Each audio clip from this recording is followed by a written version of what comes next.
Welcome to Mala சமையல். இப்போ நாங்கள் செய்ய போகிறது எண்ணெய் கத்திரிக்காய் திக்காக செய்யலான்னு இருக்கிறேங்கோ. இது பாருங்கள், 5 கத்திரிக்காய். 5 கத்திரிக்காய்க்கு ஒரு 6 தேங்காய், ஒரு மீடியம் சைஸ் வெங்காயம், ஒரு அரை டீஸ்பூனு சீரகம், அப்புறமா ஒரு 1/4 டீஸ்பூன் மிளகு, சோம்பு கொஞ்சங்க, சோம்பு ஒரு 1/4 டீஸ்பூன்,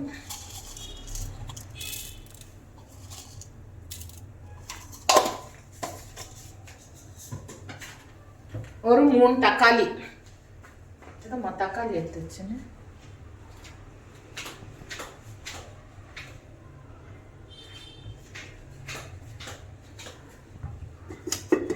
ஒரு 3 தக்காளி ஜாரில் போட்டு ஒரு ஃபைன் பேஸ்ட்டாக அரைச்சிக்கணுங்க. தக்காளியை பேஸ்ட்டாக அரைச்சி வச்சுருக்கிறேன். இப்போ ஒரு குழி கரண்டி எண்ணெய் ஊற்றிக்கணும். 1.5 ஊற்றிக்கலாங்க, கொஞ்சம் தாராளமாக இருந்தால் தான் எண்ணெய் கத்திரிக்காய்க்கு. 1.5 குழி கரண்டி எண்ணெய்.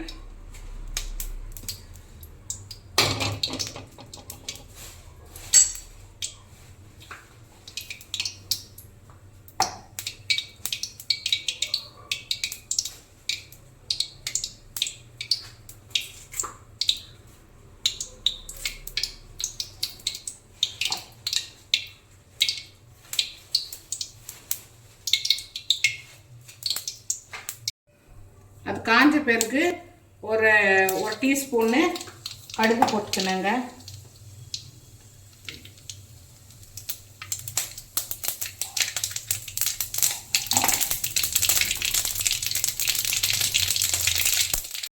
கருவேப்பிலை போட்டுக்கணுங்க.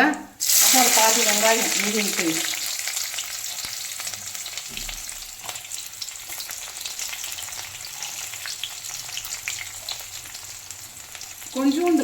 கொஞ்சோண்டு வெந்தயம் வாசனைக்கு. கொஞ்சம் ப்ரௌன் ஆகணும் வெங்காயம்.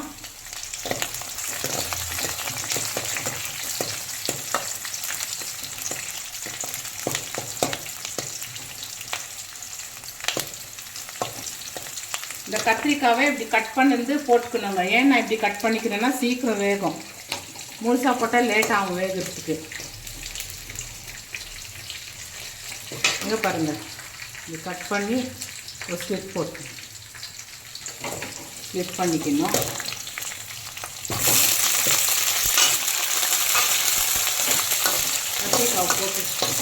கத்திரிக்காய் போட்டுருந்தோங்க எண்ணெயில்.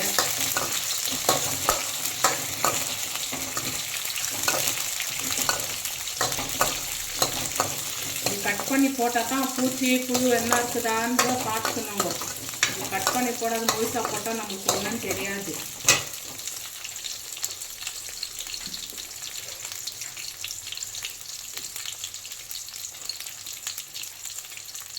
இவ்வளோ உப்பு போட்டுக்கணுங்க, தேவையான அளவு உப்பு போட்டுக்கின்னு உப்பு போட்டுக்கணும்.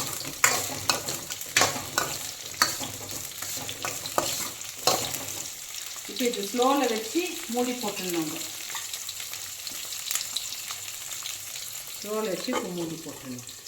எண்ணெயெல்லாம் மேலே வந்துடுச்சு. கத்திரிக்காய் நல்லா வெந்துடுச்சு. இங்கே பாருங்கள், கத்திரிக்காய் நல்லா வெந்துடுச்சு. இப்போ ஆஃப் பண்ணிடலாங்க. நாங்கள் எண்ணெய் கம்மியாக தான் யூஸ் பண்ணுறதுங்க. உங்களுக்கு தேவையான இன்னும் கொஞ்சம் எண்ணெய் ஊற்றிக்கலாம். காரம் எண்ணெயெல்லாம் கொஞ்சம் கம்மி தான். பாருங்கள், நல்லா சுவையான எண்ணெய் கத்திரிக்காய் ரெடி.